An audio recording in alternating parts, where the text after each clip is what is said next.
The sound of a fork hitting a china plate has never sounded so loud. It was a sharp, piercing clink that seemed to echo in the sudden silence of the dining room. I looked up from my steak, medium rare, ribeye, bought with my own salary from the butcher down on 5th Street, and looked at the 3 people sitting around me. My father, Richard, was wiping grease from his chin with a napkin, avoiding my eyes. My mother, Susan, was staring at me with that tight, expectant smile she wore whenever she was about to ask for something unreasonable. And then there was Jessica, my 26-year-old sister, the baby of the family, smirking as she scrolled through Instagram on her latest iPhone. "I'm sorry," I said, my voice steady, but my heart starting to hammer against my ribs. "Can you repeat that? I think I misheard you." My mother sighed, the kind of dramatic, long-suffering exhale she reserved for when I was being difficult. She clasped her hands together on the table. "It's not complicated, Beth. We need the master bedroom, your room." "My room," I repeated, "the room I pay the mortgage on." "It's the biggest room in the house," Jessica chimed in, not even looking up from her screen. "And the lighting is perfect for my morning vlogs. The basement is too dark, and the guest room is too small for my ring lights and backdrops. If I'm going to take this influencer career seriously, I need the right space. I need a studio." I looked at my father. He cleared his throat, finally meeting my gaze. "Your sister is at a critical point in her career, Beth. We all need to make sacrifices to support her dream." "Sacrifices?" I let out a dry, humorless laugh. "Dad, I pay 70% of the bills in this house. I pay the mortgage, I pay the utilities, I pay for the food you're eating right now. And you want me to, what? Move into the basement?" My mother's face hardened. The sweet facade dropped instantly. "No, we think it's best if you find your own place, fully." The air left the room. It felt like I'd been punched in the gut. "You're kicking me out?" I asked, my voice barely a whisper. "We're not kicking you out," my mother said, waving her hand dismissively as if swatting away a fly. "We're encouraging you to be independent. You're 32, Beth. It's unnatural for you to still be living here. Besides, Jessica needs the space. She needs to focus, and having you around, well, your energy is very stifling. You're always so serious, so obsessed with money and bills. It kills her creativity." I sat there, frozen. The audacity was so immense, it was almost impressive. For 10 years, I had been the glue holding this family together. When Dad lost his job in '08, I worked double shifts. When Mom needed surgery, I paid the deductible. When Jessica wanted a car to fit her image, I co-signed the lease on the Porsche Macan because her credit score was in the double digits. I was the provider, the ATM, and now I was an inconvenience? "Okay," I said slowly. "So let me get this straight. You want me to move out in 3 days? So Jessica can turn the master bedroom into a YouTube studio?" "Yes," my father said, his voice booming with that unearned authority he loved to project. "And don't make a scene about it, Bethany. We've made up our minds. It's my house, my rules."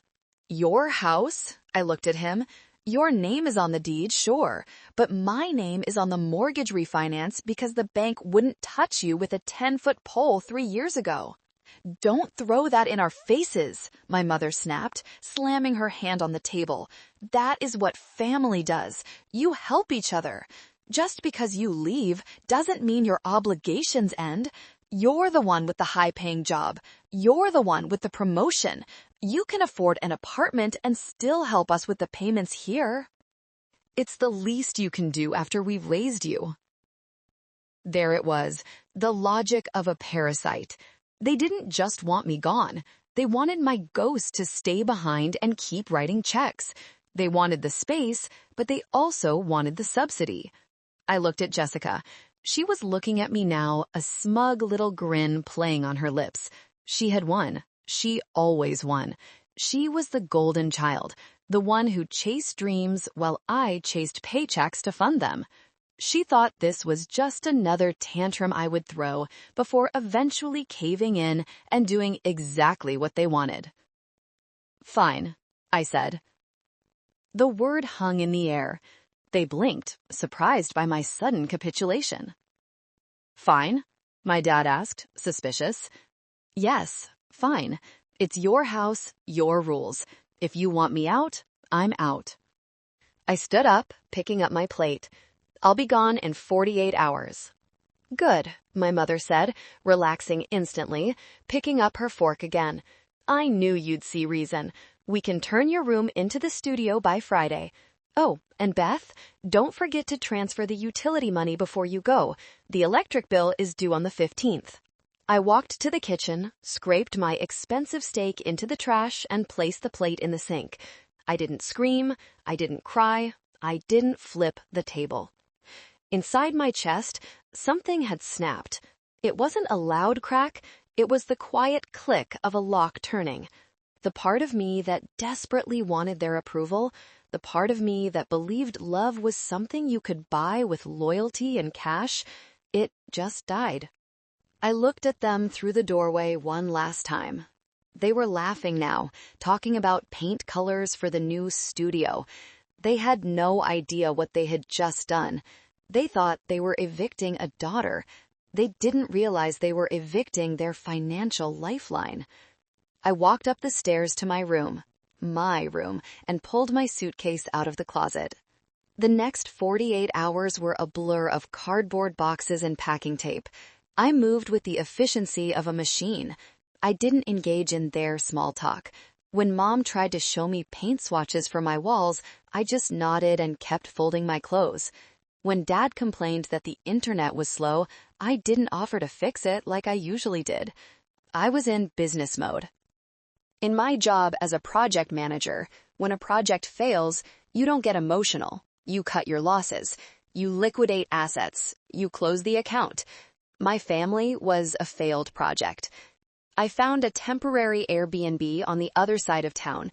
It was small, a studio apartment above a garage, but it was quiet. And most importantly, it was mine. On the final morning, I loaded the last box into my sedan. My parents were sitting on the porch drinking coffee. They looked like royalty, surveying their kingdom, a kingdom I paid for. "Well," my dad said, not bothering to stand up, "don't be a stranger, Beth. We expect you for Sunday dinner, and bring that wine we like." "Bye, Beth," Jessica yelled from the upstairs window. "Don't worry, I'll take good care of the room." I didn't wave back. I just got in my car and drove. I drove 3 blocks until I was out of sight, pulled into a gas station parking lot, and turned off the engine. I took a deep breath, inhaling the smell of freedom and stale coffee. Then I pulled out my laptop and my phone. It was time to work. First call, the power company. "Hi, this is Bethany. I'm moving out of the property out 124 Oak Street today. I need to cancel the service in my name immediately. Yes, shut it off or transfer it. I am no longer the resident." Second call, the water department. "Effective immediately. Yes, final reading today." Third call, the internet provider. This one felt good. We had the premium business package because Jessica needed the bandwidth for her 4K uploads. It cost $200 a month. Cancel it. Yes, all of it. No, I don't want to transfer it. Just cut the line. Then came the big ones, the financial heavy hitters. I logged into the bank portal for the mortgage. Technically, the mortgage was in my name as the primary borrower because my income was the only one that qualified. But the deed was in Dad's name, a stupid mistake I made in my 20s, trusting them. However, I was the one making the auto payments. Click. Autopay canceled. Click. Remove saved bank account. Click. Change billing address to my new P.O. box. I drafted a formal letter to the bank notifying them that I no longer resided at the property and would no longer be contributing to the payments. It wouldn't get my name off the loan immediately. That was a legal battle for later, but it stopped the bleeding. If they wanted to keep the house, they had to pay the $3,200 a month. Good luck with Dad's pension and Mom's part-time crafting income. Next, the credit cards. My mother had a supplementary card on my American Express account for groceries and emergencies. A quick look at the statement showed charges for Sephora, Starbucks, and a nail salon. Stolen/lost, I reported on the app.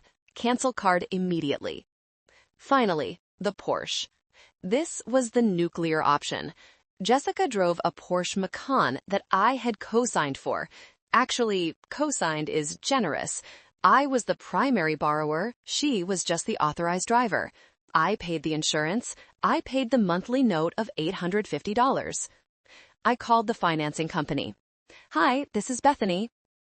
I'm the owner of the 2023 Porsche Macan on account number ending in 5490. I'm informing you that I am no longer in possession of the vehicle and I am ceasing all payments immediately. The vehicle is currently at 124 Oak Street. I am voluntarily surrendering the vehicle. Please come and get it. The operator paused. Ma'am, voluntary surrender will impact your credit score. I have an 800 credit score and 6 months of savings, I said, my voice cold as ice. I can take the hit, but the person driving it cannot. I want it repossessed, today if possible. I can put a priority order on it for a recovery team. Do it. I hung up the phone. My hands weren't shaking anymore. A strange calmness settled over me. It was the clarity of a balance sheet finally zeroing out. I sat there for a moment, imagining the scene at the house. Right now, the Wi-Fi would be cutting out. In a few hours, the power might flicker if they didn't scramble to put a deposit down. And soon, very soon, a tow truck would be turning onto Oak Street. They wanted me to leave? They wanted space? I was giving them exactly what they asked for. I was removing myself completely. I was removing my physical presence, my emotional labor, and my financial umbrella. I started my car and merged back onto the highway. For the first time in my life, I wasn't driving toward an obligation. I was driving toward myself. The rearview mirror showed nothing but the road behind me. No parents, no sister, no debt. Let it burn, I whispered to the empty car. It took exactly 28 hours for the first domino to fall. I was sitting in my new, quiet apartment, unpacking my books. I had bought myself a cheap bottle of wine, not the $80 vintage my dad always demanded I bring to dinner, but a $12 Merlot that tasted like freedom. My phone, which I had set to Do Not Disturb for everyone except work contacts, lit up with a notification from Instagram. I had created a burner account months ago just to keep an eye on Jessica's influencer activities without her knowing. She was live. I clicked the notification. The video feed loaded. There she was, standing in my old bedroom. The walls were already half painted a garish shade of millennial pink. She had pushed my expensive mahogany desk into the hallway to make room for a ring light and a beanbag chair. Hey guys, Jessica chirped, doing that fake little wave she did. Welcome back to the channel. As you can see, the studio transformation is officially underway. We are leveling up. Big things are coming. I'm finally getting the space I deserve to create content for you all. She spun around, showing off the room. My sister finally moved out, thank God, right? So now I have all this natural light. It's just so much better for my mental health to have this toxicity out of the house. I sipped my wine, feeling a vein throb in my temple. Toxicity. That's what she called paying her car note. So today, Jessica continued, walking toward the window, I'm going to do a get ready with me for a photo shoot I have downtown. We're taking the Porsche, obviously, because it fits the vibe. She pointed the camera out the window toward the driveway. The smile froze on her face. On the screen, I could see what she saw. A large, flatbed tow truck had backed into the driveway. A burly man in a neon vest was already hooking chains to the front axle of the white Porsche Macan. Wait, what? Jessica's voice dropped an octave. What is that guy doing? The camera shook as she ran downstairs. I watched, fascinated. This was better than any reality TV show.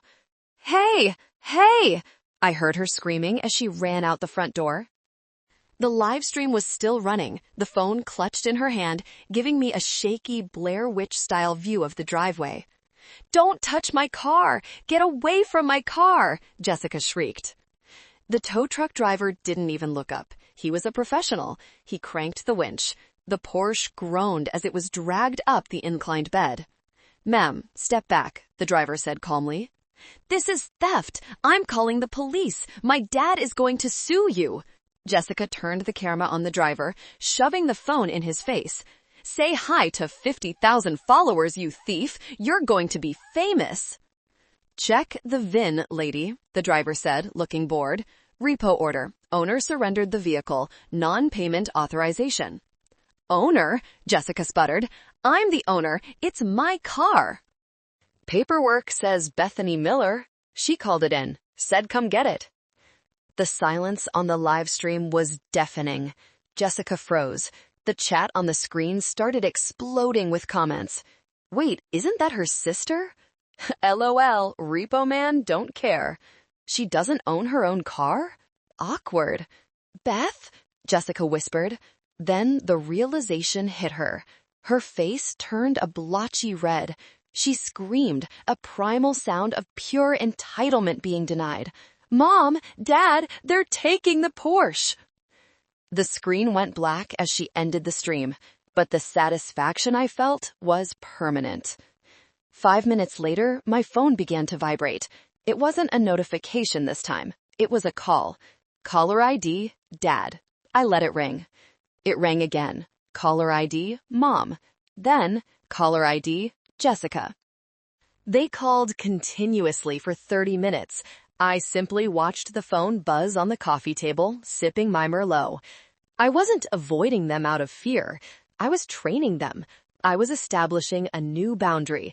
I am not available on demand. Finally, a text came through from my dad. "You ungrateful brat. Bring the car back. Jessica is crying. How could you do this to your family?" I picked up the phone and typed a single reply. Jessica wanted her own space. A car takes up a lot of space. I'm just helping her declutter. P.S. The mortgage is due on the 1st. Don't be late. I hit send and blocked his number for the night. I walked to the window of my apartment. The sun was setting, casting a golden glow over the city.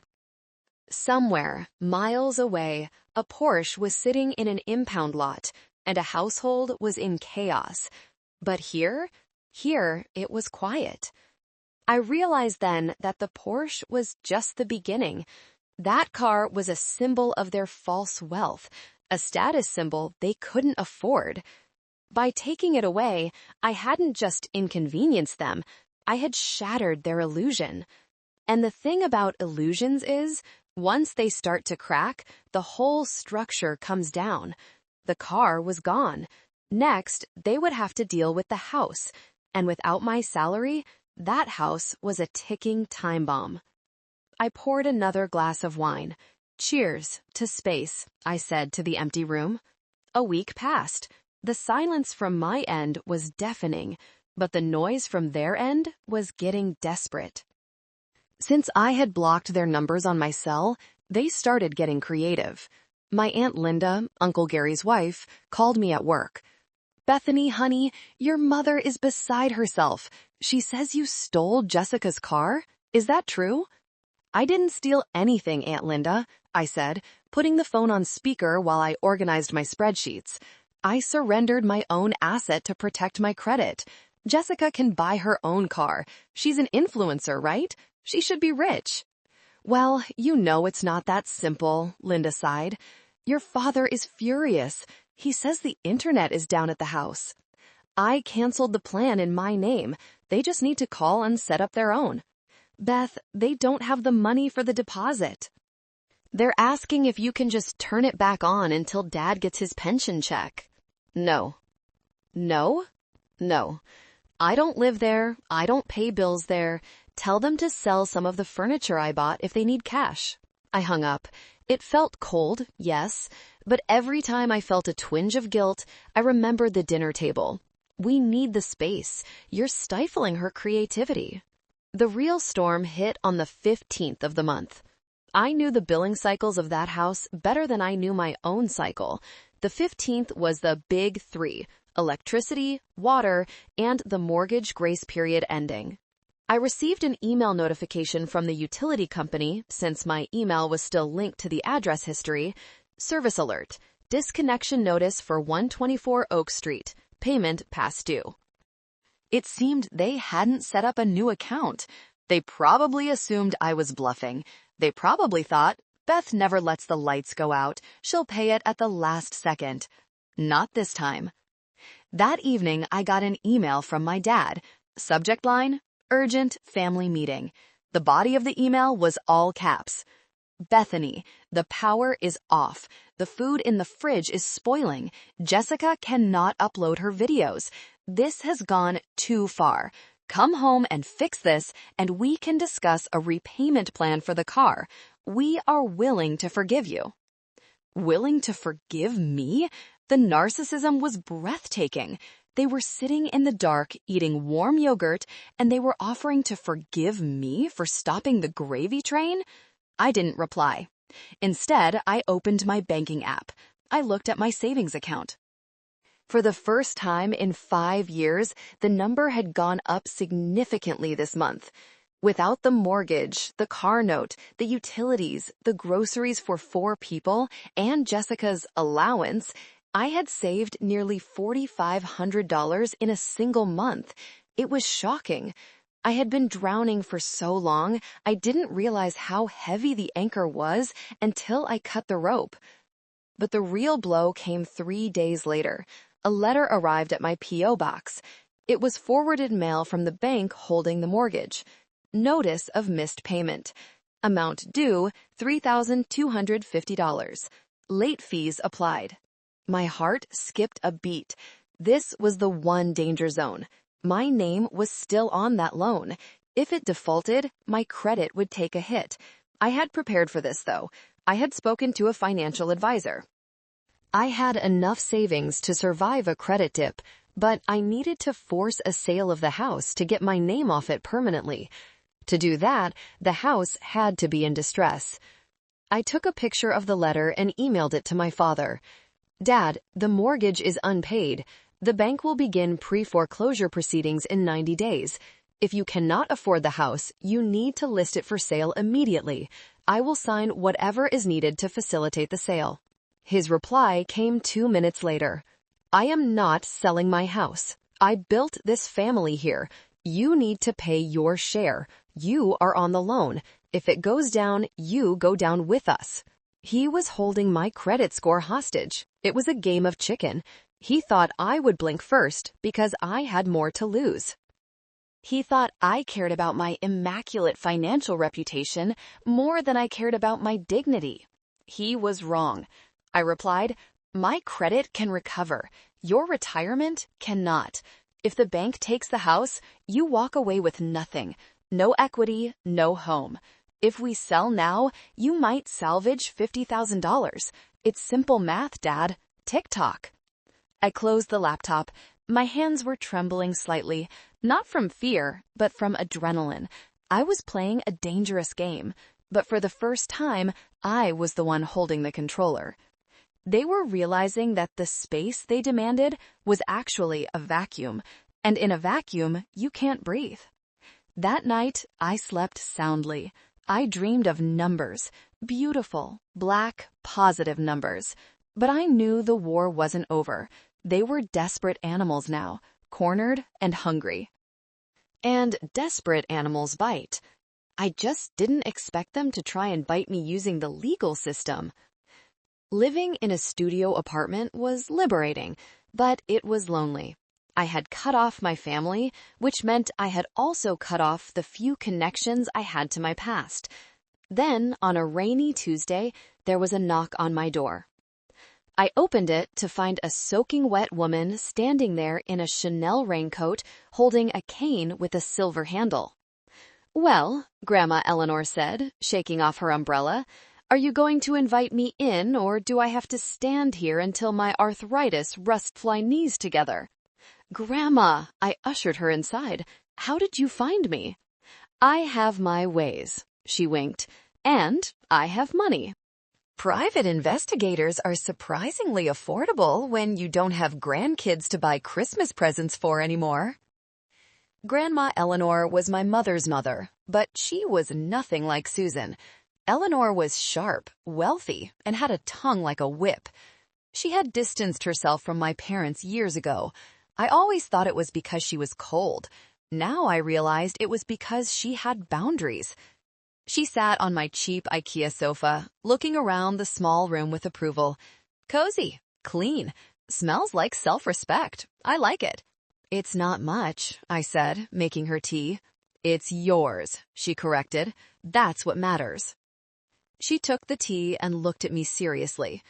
"Your mother called me. She was crying. Said you abandoned them. Said you stole Jessica's car and left them to starve in the dark." I tensed up. "Grandma, let me explain." "Oh, hush," she waved her hand.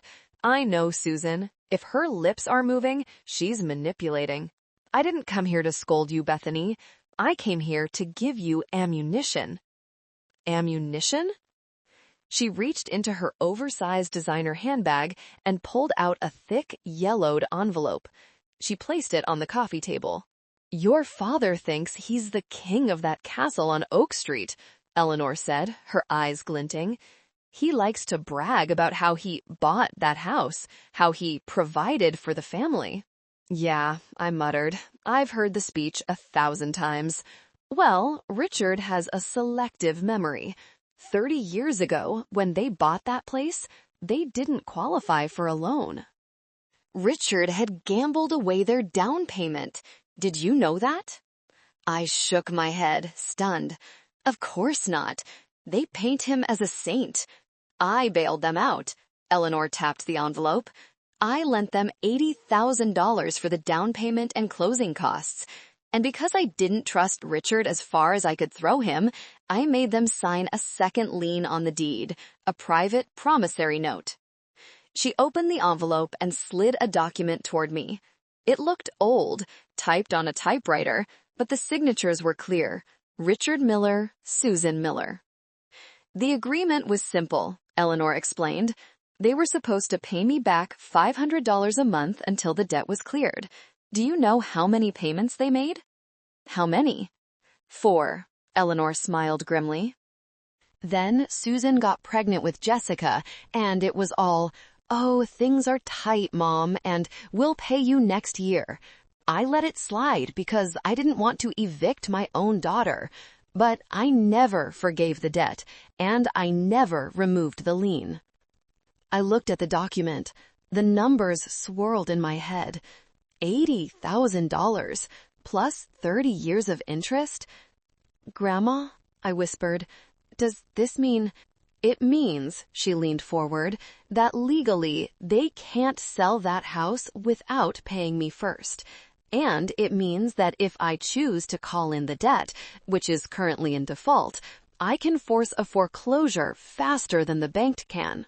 "Why are you showing me this?" I asked. "Because I'm old, Beth. I'm updating my will."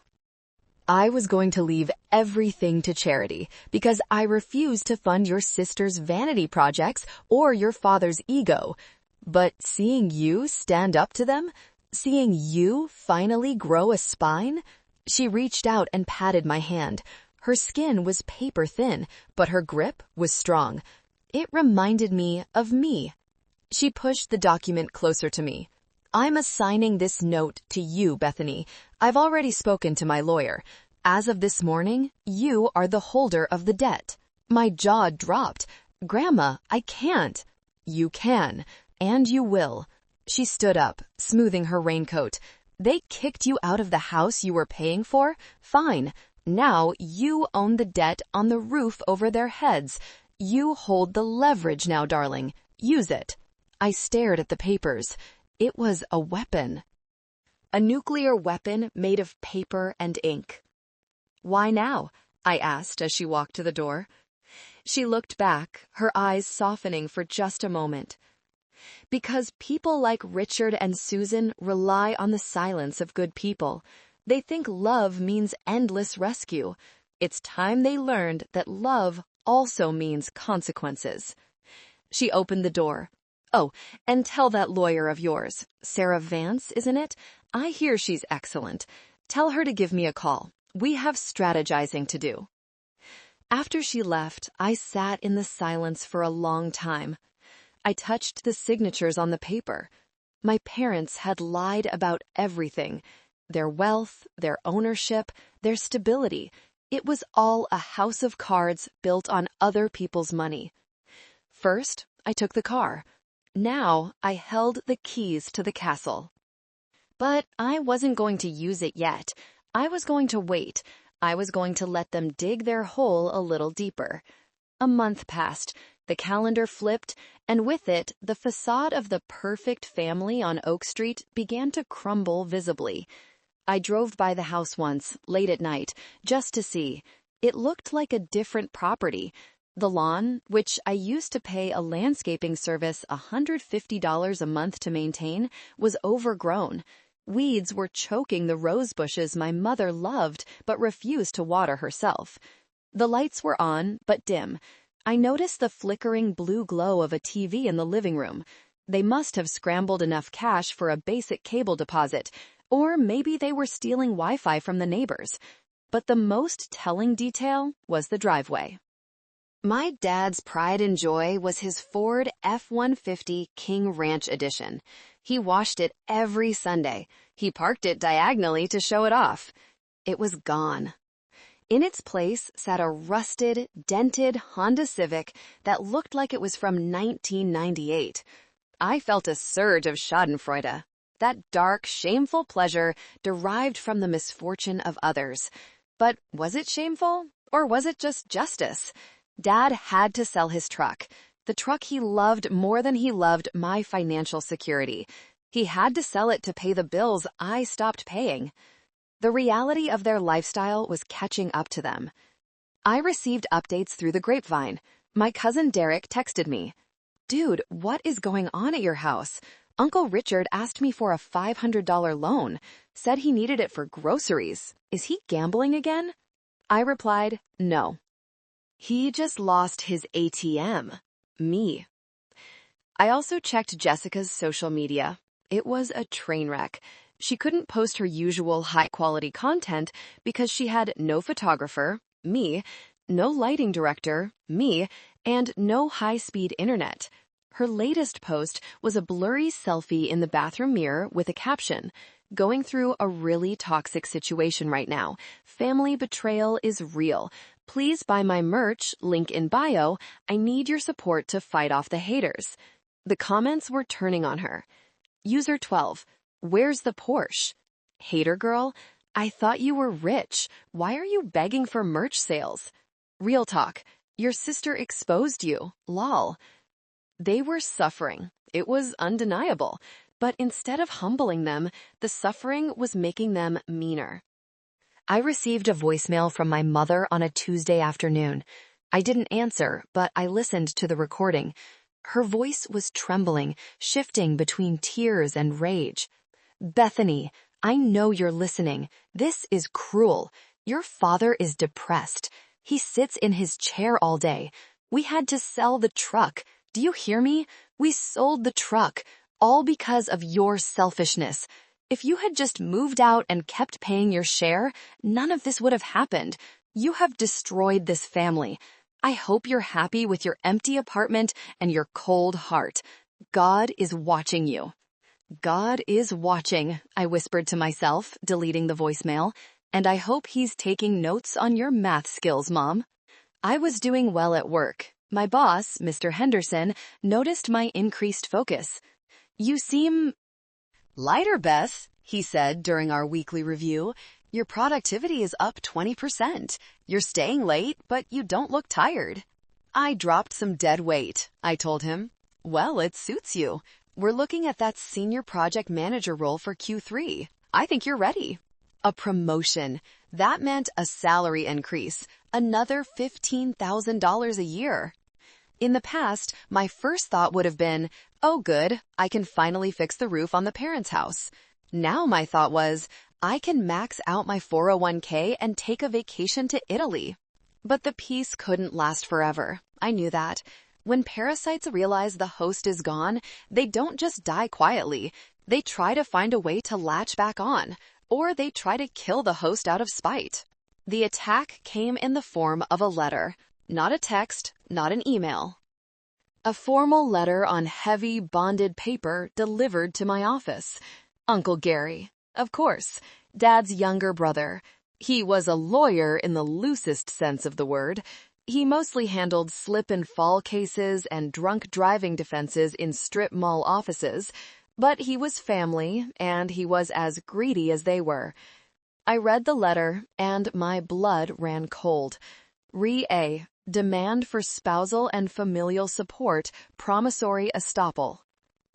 Dear Miss Miller, we represent your parents, Richard and Susan Miller.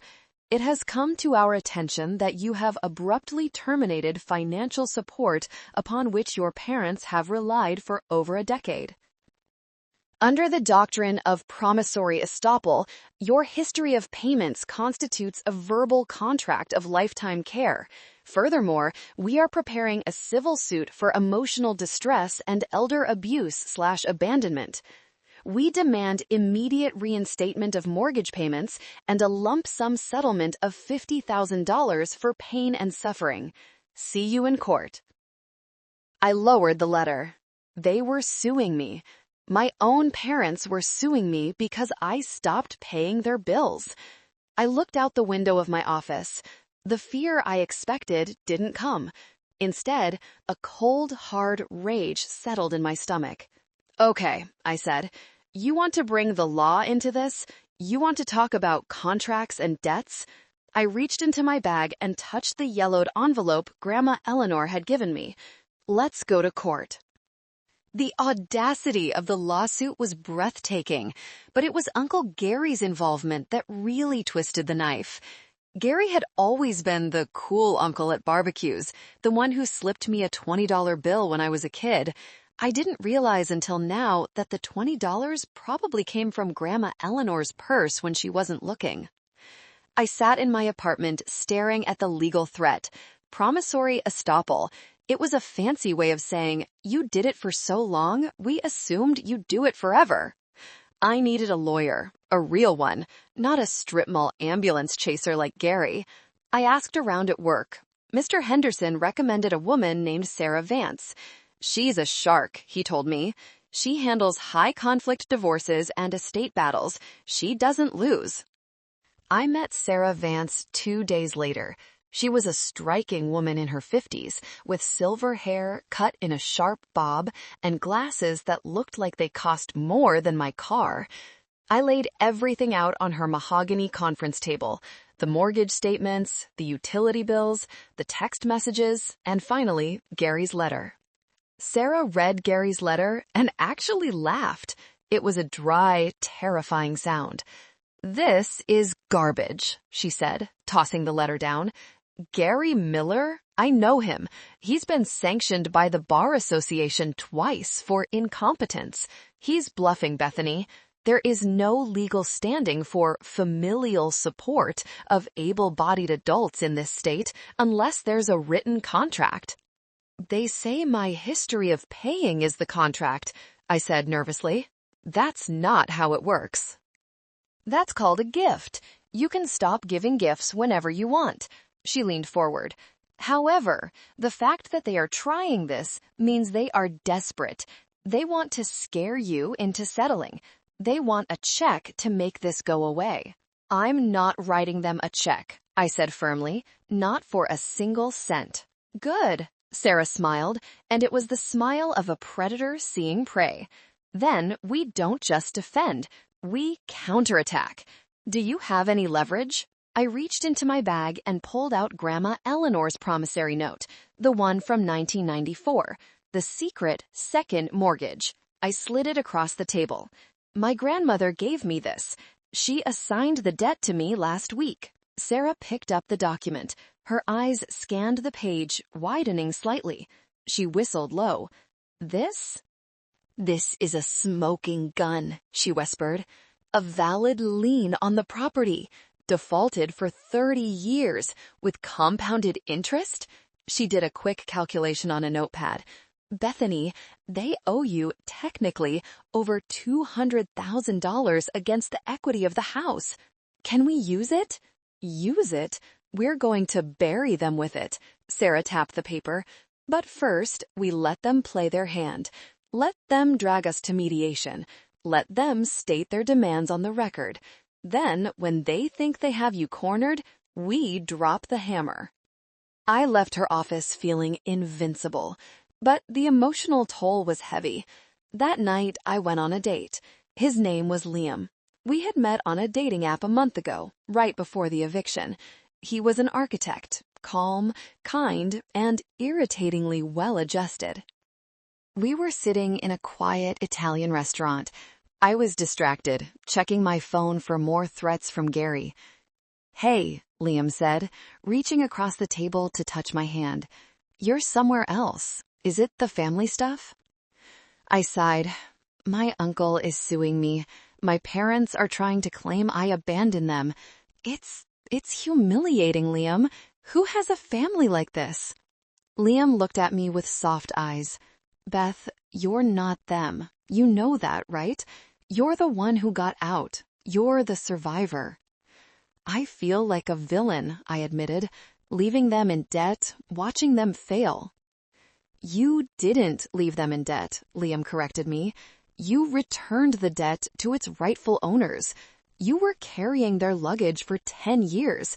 You just set it down." He poured me more wine. "Besides, I like this ruthless version of you. It's sexy. You're fighting for your life." I smiled, genuinely for the first time in days. Liam was right. I wasn't the villain. I was the hero of my own story, finally slaying the dragons.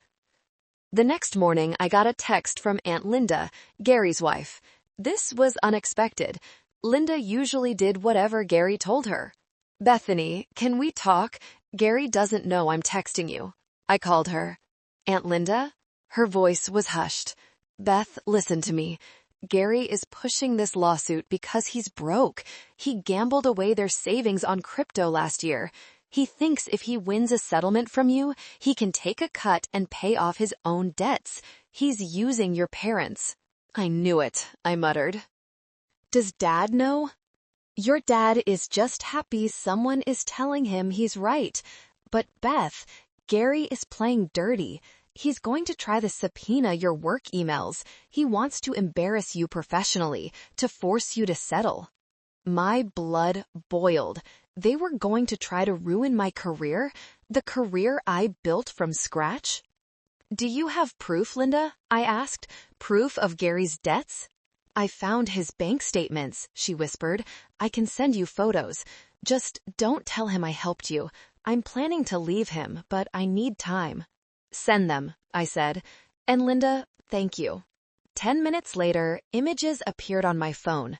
Gary was $60,000 in debt. He wasn't a lawyer fighting for justice. He was a desperate man looking for a payout. I forwarded everything to Sarah Vance. Her reply was instant. Fire emoji, see you at mediation. The stage was set. They were coming for me with lies and intimidation. I was waiting for them with the truth, a shark of a lawyer, and a 30-year-old piece of paper that could turn them homeless. The week before the mediation hearing was a masterclass in psychological warfare. My family tried everything to break me. Jessica posted a series of storytime videos on TikTok titled "My Sister the Narcissist." In them, she cried, with actual tears, about how I had always been jealous of her beauty and talent, and how I cut them off because I couldn't stand seeing her succeed. The videos got some views, but the comments weren't what she expected. People were asking hard questions. Why were you driving a Porsche if you live with your parents? Why did your sister pay for everything? Jessica started deleting comments, then eventually turned them off. Her smear campaign was backfiring. Meanwhile, I was preparing my receipts. Sarah Vance had given me homework. I want everything, Beth. Every bank transfer, every text message asking for money, every email promising to pay you back. We are going to build a timeline of their parasitism. I spent 3 nights sitting on my living room floor, surrounded by 10 years of financial records. It was painful.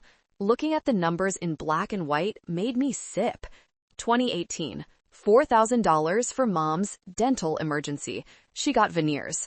2019, $2,500 for dad's business investment, a pyramid scheme. 2020, $12,000 paid to the mortgage while dad was between jobs for the 3rd time. The total sum, over 10 years, was nearly $180,000. That was money I could have used to buy my own house, to travel, to invest. I cried for the girl I used to be, the girl who thought that if she just paid one more bill, they would finally say, "We're proud of you." They never did. They only said more. Liam came over on the last night of prep. He brought takeout and sat on the floor with me, helping me organize the files into binders. "This is incredible," Liam said, holding up a printout of a text where Jessica asked for $300 for emergency eyelash extensions.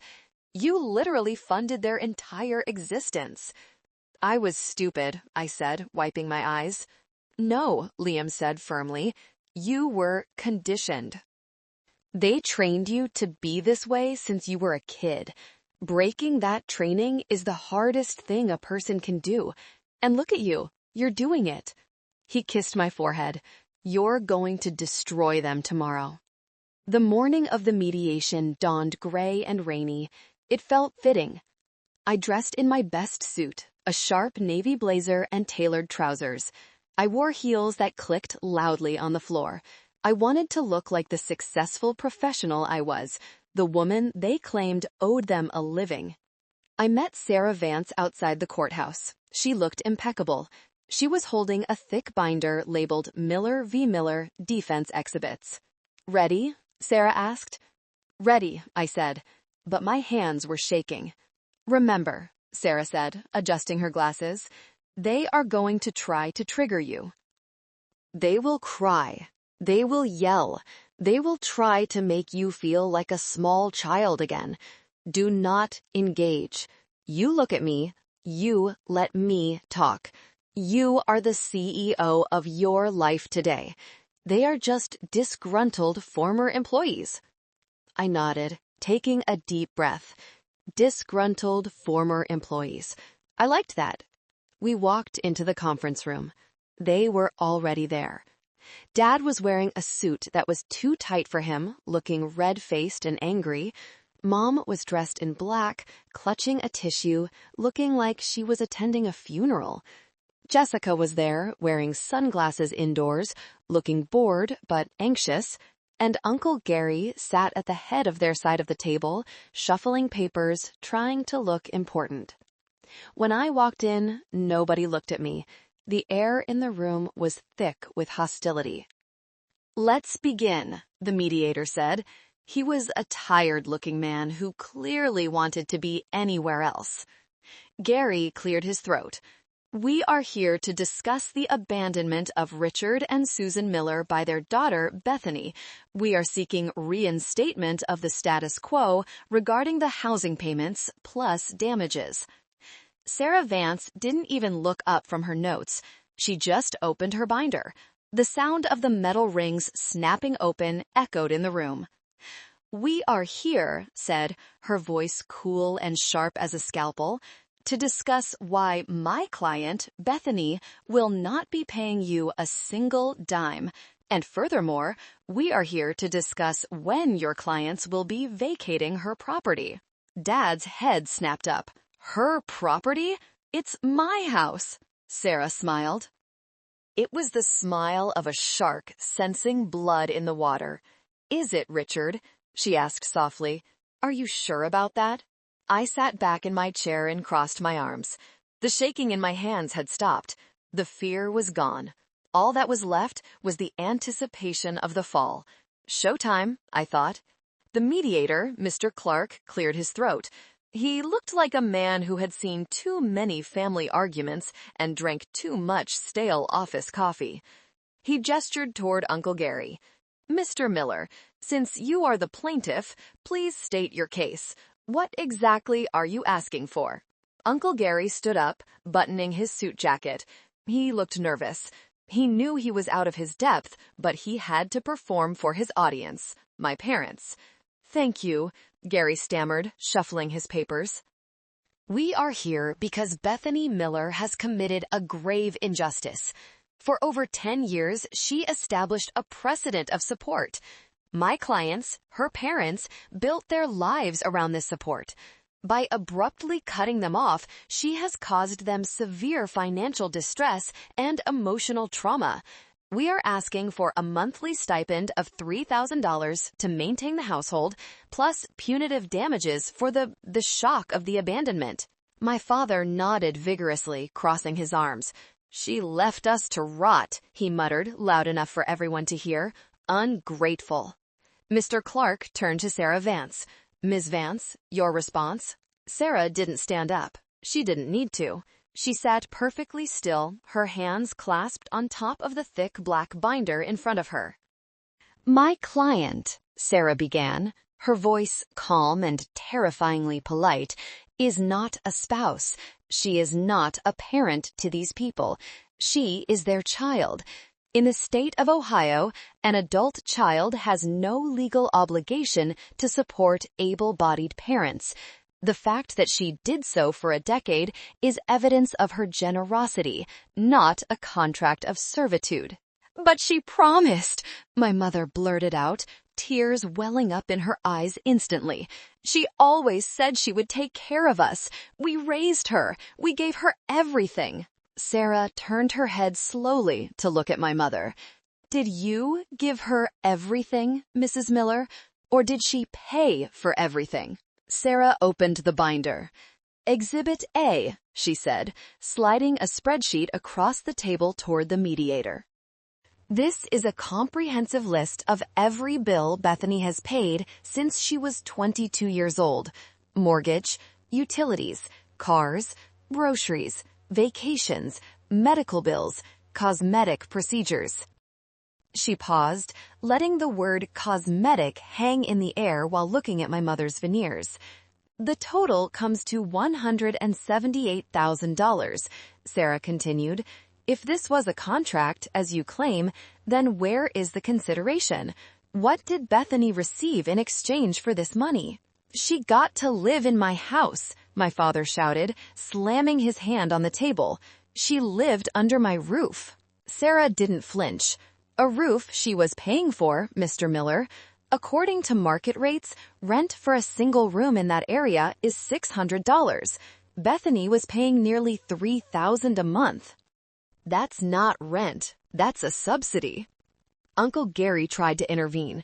"Objection! This is irrelevant. The point is the expectation of care." "The expectation of exploitation is not a legal argument, Gary," Sarah shot back, dropping the formalities. "You know that. You're just here because you owe money to people who break legs for a living, and you're hoping for a quick settlement." The room went dead silent. Uncle Gary's face drained of color. My father looked at his brother, confused. "What did she say?" "We have your bank statements too, Mr. Miller," Sarah said, tapping a folder. "We know why you filed this lawsuit, but that's a side issue. Let's get back to the house." Sarah leaned forward, her eyes locking onto my father.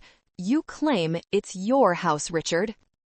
You claim you have the right to demand support to keep your house." "It is my house," Dad insisted, though his voice wavered slightly. "My name is on the deed." "Your name is on the title," Sarah corrected, "but let's talk about the liens on that title. You have the primary mortgage, which is currently in default because Bethany stopped paying it, But there is another lien on that property, a second mortgage. My mother froze. She stopped crying mid-sob. She knew. Sarah reached into her bag and pulled out the yellow document Grandma Eleanor had given me. She placed it gently on the center of the table. 1994, Sarah said, a promissory note for $80,000 secured by the property at 124 Oak Street, signed by Richard and Susan Miller, lender Eleanor Davis. My father stared at the paper as if it were a venomous snake. That's old. That doesn't matter. She never asked for it back. A debt doesn't disappear just because you ignored it, Dad. I spoke up for the first time. My voice was steady. I looked him right in the eye. Grandma never forgave it. She just waited. And here is the interesting part, Sarah continued, sliding a second document next to the first. This is an assignment of debt. As of last week, Eleanor Davis has transferred this note in its entirety to her granddaughter, Bethany Miller. The mediator picked up the papers, adjusting his glasses. He read them, then looked up at Sarah, then at me, then at my parents. He let out a low whistle. "Mr. Miller," the mediator said, looking at my father. "Is this signature yours?" I don't know. It was 30 years ago," Dad sputtered. "This is a trick." "It's a notarized lien recorded with the county," Sarah said. "And do you know how compound interest works, Richard? $80,000 at 5% interest, compounded annually for 30 years with no payments made?" Sarah pulled out a calculator. She punched in the numbers slowly, letting the click, click, click fill the silent room. "It comes to roughly $345,000, Sarah said, plus the principal. You owe the holder of this note over $400,000. And since the house is currently valued at only $380,000, you are underwater." Sarah closed the binder with a final thud. "Bethany doesn't just pay for the house, Richard. For all intents and purposes, Bethany owns the house. You have zero equity. In fact, you have negative equity." My sister Jessica, who had been scrolling on her phone under the table, finally looked up. "Wait, what does that mean? Does she own my room?" "It means," I said, looking at my sister, "that I am the primary creditor on the property, and since the primary mortgage is in default and you aren't paying the second mortgage, I have the right to foreclose." My mother let out a gasp that sounded like a balloon deflating. My father slumped in his chair, his face turning a dangerous shade of purple. Uncle Gary was busy stuffing papers back into his briefcase, trying to make himself invisible. "So," Sarah said, leaning back and crossing her legs, "here is our counteroffer. You drop this frivolous lawsuit immediately. You agree to vacate the property within 30 days. In exchange, Bethany will not sue you for the $400,000 you owe her. She will simply take the house in lieu of the debt." "You can't do that," Dad roared, finding his voice again. "You can't kick us out. We're your parents." "You kicked me out first," I said quietly. "Remember, you wanted space. I'm giving you space. I'm giving you the whole world to explore, just not in my house." "This is blackmail," Gary squeaked. "No, Gary," Sarah smiled.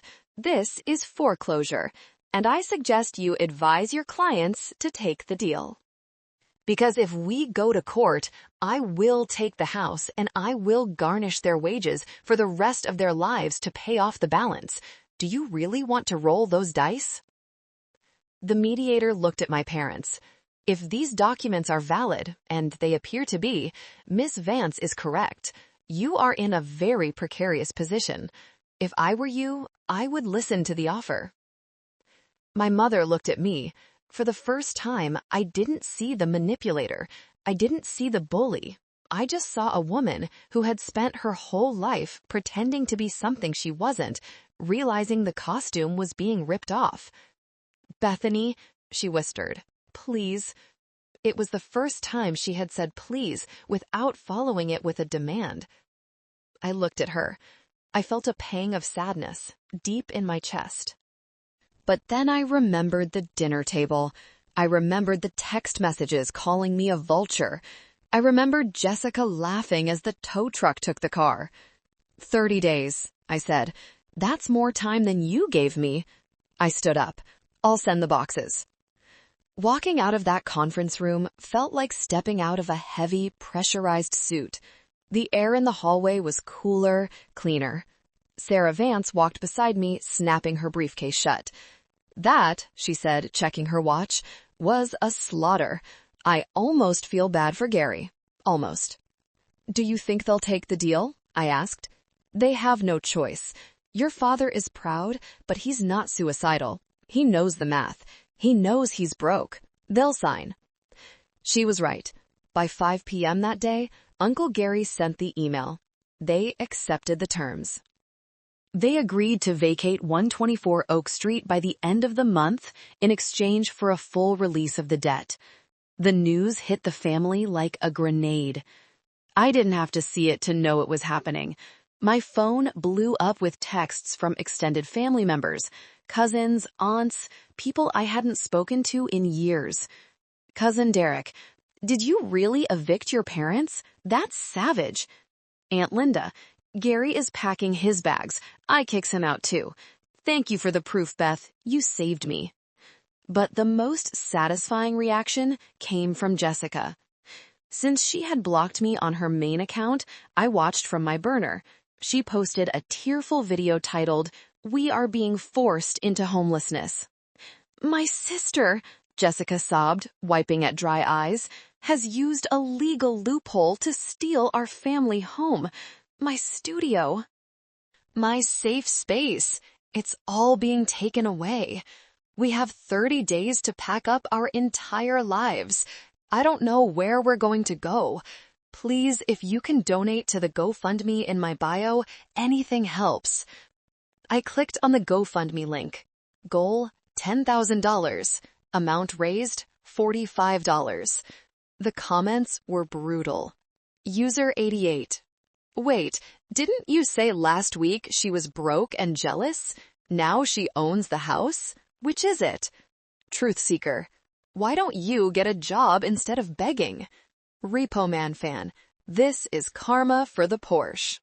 I closed the app. I didn't feel glee anymore. I just felt a profound sense of closure. The truth was out. The narrative they had spun for years, that they were the benevolent caretakers and I was the difficult child, had collapsed under the weight of receipts. The next 30 days were a strange limbo. I didn't go to the house. I hired a property management company to handle the move-out inspection. I didn't trust myself to be there. I knew if I saw my mother crying over her collection of ceramic cats, I might waver. I might write a check. So I stayed away. I focused on my job. I focused on Liam. One night, Liam and I were cooking dinner in my small apartment. He was chopping peppers while I stirred the sauce. So, he asked, what's the plan for the house once they're out?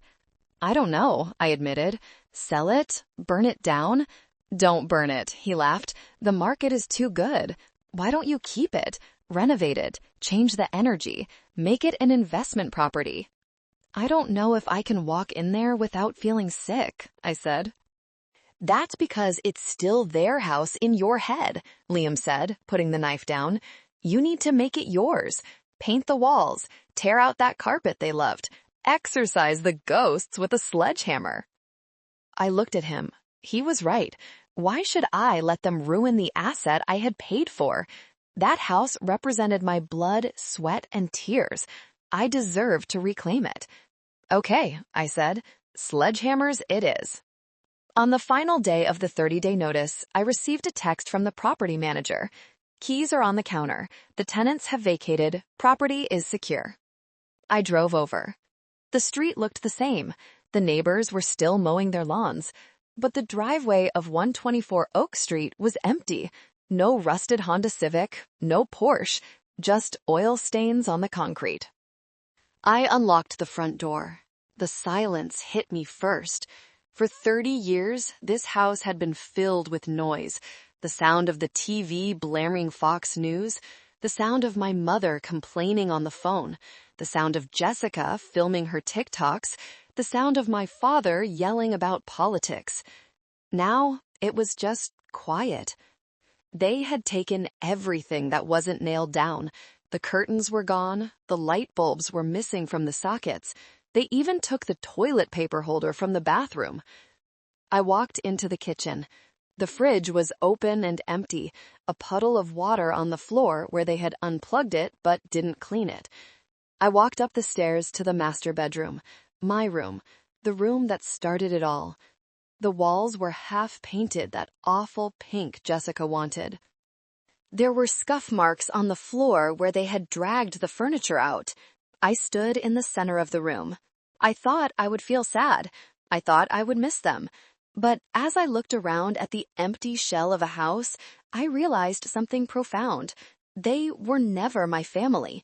They were my tenants, and they were bad tenants. They didn't pay rent, they destroyed the property, and they complained about the landlord. Evicting them wasn't cruelty, it was business, and business was looking up. I walked to the window and opened it. The fresh spring air rushed in, smelling of rain and wet earth.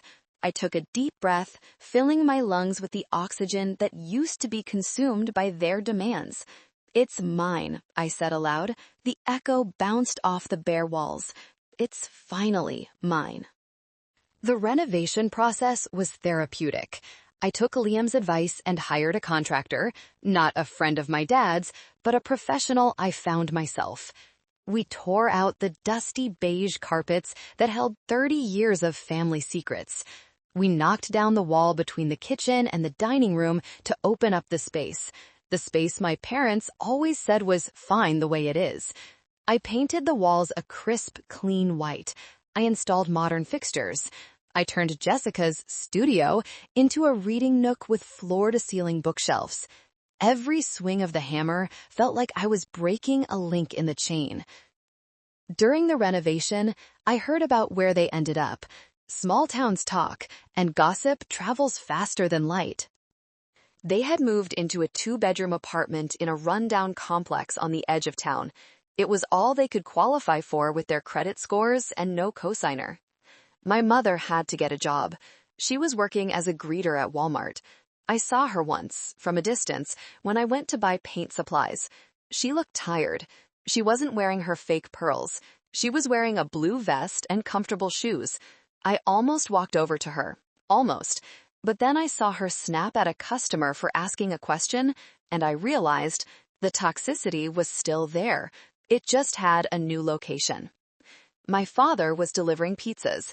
It was ironic, considering he used to make fun of unskilled labor. He had lost the King Ranch truck, so he was driving the rusted Civic, delivering pepperoni pies to the neighborhoods he used to think he was too good for. And Jessica? Her influencer career had hit a wall. Without the aesthetic background of the house and the Porsche, her content shifted to the struggle is real vlogs. But the internet is fickle. People didn't want to watch a spoiled girl complain about having to pay her own rent. Her follower count dropped. I heard she was waitressing at a sports bar to make ends meet. They were surviving. They were learning the lesson I had learned at 22. Life is expensive and nobody owes you a living. One afternoon, while I was supervising the installation of the new kitchen cabinets, a car pulled into the driveway. It was the rusted Honda Civic. My stomach tightened. I instructed the contractors to keep working and walked out to the porch. My father got out of the car. He looked older, defeated. He walked up the driveway, looking at the new landscaping I had put in. "You changed the roses," he said. It wasn't an accusation, just an observation. "They were dead, Dad," I said, standing on the top step. I didn't invite him up. "Right," he nodded. He kicked at a loose stone. "The place looks different, expensive." "It is," I said. "I'm putting it on the rental market next month. I already have a tenant lined up, a doctor. He's paying $3,000 a month." My father flinched at the number. 3,000. The exact amount they refused to appreciate when I was paying it. "Bethany," he said, looking up at me. His eyes were watery. "We're struggling. The apartment, the walls are paper thin. The neighbors are loud. Your mother cries every night." I stayed silent. "We were wondering," he continued, his voice dropping to a whisper, "since you're renting it out, maybe we could rent it? We could pay you. Not 3,000, obviously, but maybe 1,500? We could watch the place for you, maintain it." I looked at him. The sheer delusion of it was almost tragic. He wanted to come back. He wanted to restart the cycle. He wanted to be the tenant from hell again, just with a lease this time. "No," I said. "Beth, please, it's our home." "It was never your home, Dad," I said gently but firmly. "It was Grandma's investment. Then it was my burden. Now it's my business asset, and you don't meet the income requirements for this property." "Income requirements?" He looked insulted. "I'm your father." "And I'm the landlord," I said. "I screen all my tenants. Credit score of 700 or higher, proof of income 3 times the rent, no history of eviction." He stared at me, his mouth open. "You don't qualify," I said. "I'm sorry." He stood there for a long moment, waiting for me to crack, waiting for the daughter who desperately sought his approval to surface. But she wasn't there. She had moved out a long time ago. "You've become hard, Bethany," he spat out, turning back to his car. "Cold, just like your grandmother." "Thank you," I called after him. I watched him drive away. It didn't hurt this time. Being called hard by a man who is soft enough to live off his daughter's labor felt like a compliment. I went back inside. The contractors were installing the marble countertops. It looked beautiful. It looked like a fresh start. 6 months later, I was sitting on the patio of Grandma Eleanor's estate. The sun was setting, casting long shadows over her garden. We were drinking iced tea. "So," Grandma asked, tapping her cane on the ground, "how is the tenant?" "Perfect," I said. "He pays on the first of the month, automatic transfer. He never calls unless something is actually broken. He even planted new flowers in the front yard." "Imagine that," Grandma chuckled. "A resident who actually contributes. What a novel concept." "The income from the rent covers the mortgage, the insurance, and gives me an extra $800 a month in profit," I told her. "I put the profit into an index fund. I call it the Freedom Fund." "Smart girl," Grandma nodded. "And the parasites?" "Still in the apartment. Aunt Linda told me Jessica is taking night classes at the community college, graphic design, something practical." "Good," Grandma said. "Hunger is the best teacher. You didn't ruin them, Beth. You educated them. It was a tuition fee they had to pay." I looked at my grandmother. She was frail now, her hands trembling slightly as she held her glass. I realized that by giving me that deed, she hadn't just given me money. She had given me permission to be the villain in their story so I could be the hero in mine. "I updated my will again," Grandma said casually. "Grandma, you don't have to." "Hush, I'm leaving the rest of the estate to you, but on one condition." I braced myself. "What condition?" "You must promise me," she looked me dead in the eye, "that you will never, ever let them move in with you. Not when I die, not when they get sick, not when they cry. You can hire them a nurse, you can pay for a decent facility if you want, but you will not set yourself on fire to keep them warm. Promise me." I reached out and took her hand. It felt dry and cool. "I promise," I said, and I meant it. My life had changed completely. I was no longer the tired, anxious woman who dreaded her phone ringing. I was a senior project manager. I was a property owner. I was a woman who was loved by a man, Liam, who split the bill on the first date and insisted on paying the full mortgage of our future together. I still had moments of guilt. Sometimes, late at night, I worried about them. I wondered if they had enough heat. I wondered if Dad's blood pressure was okay. But then I would look at my bank account. I would look at the peace in my living room. I would look at the lack of drama in my life. And I realized that peace wasn't free. You had to buy it. And the currency was boundaries. I had paid a high price for my freedom. I lost my parents. I lost my sister. But I found myself. The next Sunday, I drove by the old house one last time. The new tenant, Dr. Evans, was washing his car in the driveway. A nice, sensible sedan. The lawn was manicured. The house looked happy. It looked loved. I didn't stop. I kept driving. I drove past the city limits, onto the highway, the road stretching out before me, wide and open. My phone buzzed. It was a text from Liam. "Dinner is ready when you get home. Also, I think we should book that trip to Italy. We can afford it." I smiled, tears stinging my eyes. Not tears of sadness, but of overwhelming gratitude. I typed back, "Yes, let's go." I put the phone down and turned up the radio. I wasn't Bethany the provider anymore. I wasn't Bethany the ATM. I was just Bethany. And for the first time in 32 years, that was enough. Thank you for listening to my story. It wasn't easy to live through, and it wasn't easy to tell, but I hope it gives you the courage to stand up for yourself. Take care of yourselves and remember, your space is yours. Protect it.